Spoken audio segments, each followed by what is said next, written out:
everybody and welcome back to my channel. Today I'm going to be talking about all of the books that I read in the month of May.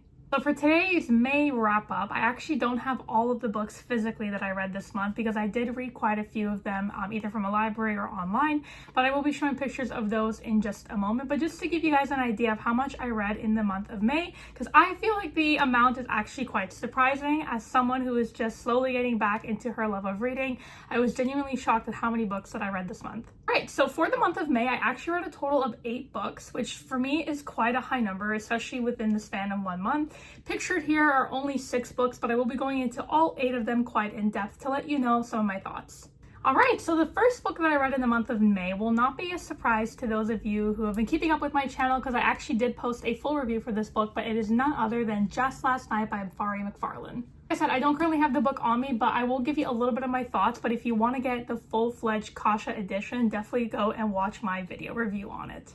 So essentially, Just Last Night by Fari McFarlane follows a group of 4 friends set in the UK. There's a tragedy that hits amongst the friend group and it sort of changes their dynamic forever. There's also a romantic subplot within the book, which I thought was really well done. And again, as someone who is kind of picky with her romances, I was pleasantly surprised to see how much I was really invested in the storyline. I also really enjoyed the pacing in the novel, and I think Fari McFarlane had a lot of great hidden gems within her writing. Again, I go more in depth within my video review, so I highly recommend you check it out. Overall, I gave Just Last Night a 5 out of 5 stars, which was definitely a high start to the month. The next book that I read in the month of May, which was both a surprise and not a surprise to have turned out to be a 5-star read, and that is none other than My Friends by Fredrik Backman. I haven't had the chance to talk about him yet on my channel too much, but I do absolutely adore Fredrik Backman. I have read quite a few of his books, Beartown series probably being my favorite, but this one coming to a close second. So basically within this novel, you're following 2 storylines. You're following the storyline in the present day with our protagonist named Louisa, and she meets a grumpy old man, and you start to wonder what is the connection between these two, and at first it doesn't seem obvious, but as the past is sort of weaved into the present, you see how these 2 storylines really come together. In the past, we're following a friend group of 4 boys, and again, tragedy hits within the friend group, the dynamic shifts, and there's a lot of trauma and a lot of grief to be unpacked, and it's really expressed through the form of art, which I thought was really interesting to read about within this book. This is one of those books that I honestly feel like going into it knowing absolutely nothing or very little to nothing is the best bet, and you'll get the best reward out of reading it that way. So I'm not going to go too much into it. All I'm going to say is that Fredrik Backman does it again with his captivating writing, his absolutely wonderful characters, and just a story that I couldn't put down, which is why it was such an easy 5-star read for me. So the next book that I read in the month of May was none other than Room by Emma Donoghue. So this is another book that I unfortunately don't have my copy with me, but I'm more than happy to share my thoughts regardless, so please enjoy the picture that I have left up here for you. If you're not familiar with Room, it was actually made into a major picture motion film not that long ago, maybe around 9-10 years ago. I remember watching it growing up. I don't know why, because it's a very dark story. And I was always interested in reading the book to seeing if it really matched the pace of the movie, and unfortunately I have some disappointing thoughts. So Room is essentially following a 5-year-old boy and his mother, and from the get-go you understand that they're locked in this room. The mother was kidnapped at a young age, and unfortunately she was sexually assaulted, and as a result she had her son, which is really the only thing that's keeping her going. Within the story, you really are reading from the perspective of Jack. He is our main protagonist in the story. You don't actually get to hear the perspective of Jack's mom or anyone else in the story, which is actually why I found it so disappointing. Unfortunately, I just felt like the juvenile perspective of a 5-year-old, especially one that was underdeveloped, although it was interesting to read about and I understand that Emma Donoghue had a point, I do feel like it did make the story fall a little flat because I was so hyper focused on Jack's development and his language and all the mistakes that he was making that I didn't really feel the story all come together as much as it did in the movie. So ironically, this is one of those times that I feel like honestly the movie was better than the book, and I don't say that lightly because it's not a conclusion that I come to very often, but just my opinion, I was not a huge fan of the book. Overall, I gave it a 2 out of 5 stars, and I would suggest that you watch the movie. If you are interested in reading the book, just know at your discretion there will be a protagonist of a 5-year-old child who has been very underdeveloped, and in my opinion, it does not really help the story, but in fact hinders it. Next book that I read in the month of May was also made into a major motion picture, but this is one that I haven't actually seen the movie yet, but now I definitely want to after reading the book, and that is none other than Me Before You by Jojo Moyes. So I actually picked this book up on a complete whim. I was just going to the bookstore and I was actually interested in reading The Giver of Stars by Jojo Moyes, which I'll have pictured here. But I saw this book instead, and I had heard about it from years ago when the movie came out, and I thought to myself, you know what, this seems to be more up like my alley right now, sort of like what I'm in the mood for, something a little bit darker, a little more tragic. Currently a theme in the books that I read in the month of May, if it's not obvious enough. So in the story, you're following the tragic story of Will, and unfortunately, through a tragic accident, he lost the ability to move, basically from the neck down.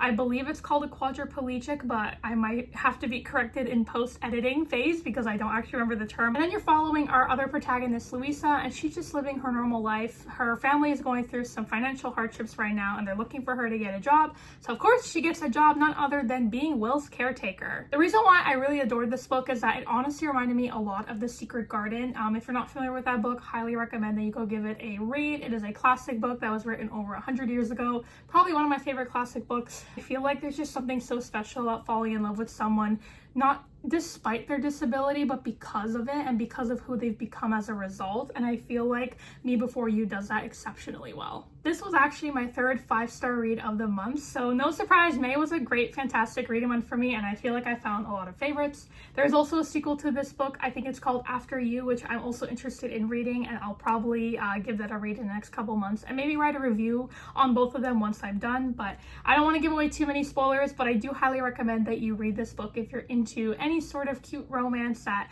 again, is not necessarily like your typical insta love, but it has a little more heart to it.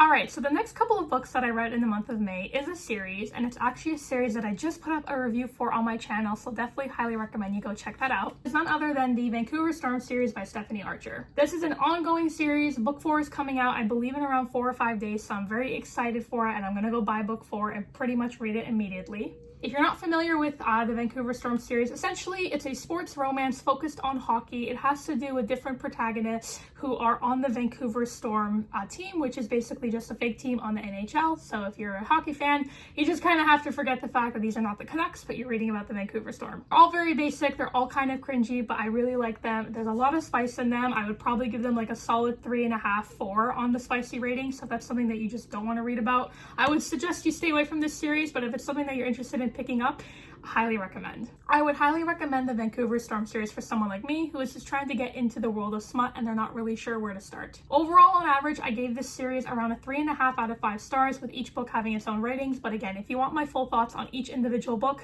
definitely go check out my review. And the last book that I read in the month of May is none other than, drumroll please, Happy Place by Emily Henry.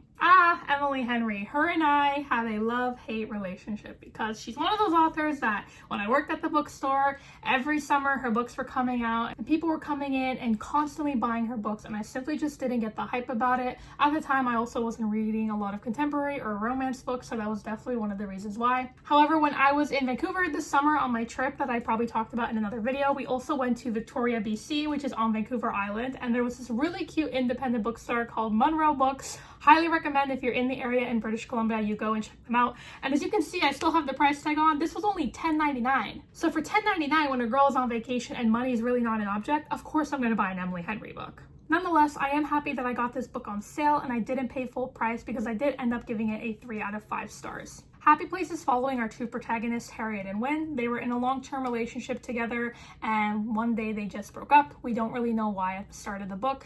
And then they're invited to their cottage getaway with some of their best friends, and they have to pretend that they're still in a relationship because they're celebrating the newfound engagement of one of their friends. So it's a typical secret keeping, no one knows that we're not together anymore, and then boom, one day we get back together because we made up and some stuff. And personally, I just wasn't as invested in Harriet and Wynne. I found them to both be a little bland, a little boring. It was nothing really special. It's one of those books that was forgettable, and I'll probably just donate it or give it to somebody because it's just simply not up my alley. I'm not completely erasing Emily Henry from my author list. I might try another book of hers one day, but she's not someone that I would instantly grab or gravitate towards. So that's it. These are all the books that I read in the month of May. 8 books is definitely a beast, and I am so proud of myself that I was able to keep this on. Normally, I don't read this many books in a month, but I definitely had some more time to myself in May, and I'm really hoping that for the rest of summer, I'll be able to continue this trend. So if you're interested in seeing more videos like this, please feel free to give a like and leave a comment below. Tell me some of the books that you read in the month of May. If any of the books that I read were maybe on your TBR or maybe you had read yourself, I would love to hear your thoughts. All right, guys, take care and see you later. Bye.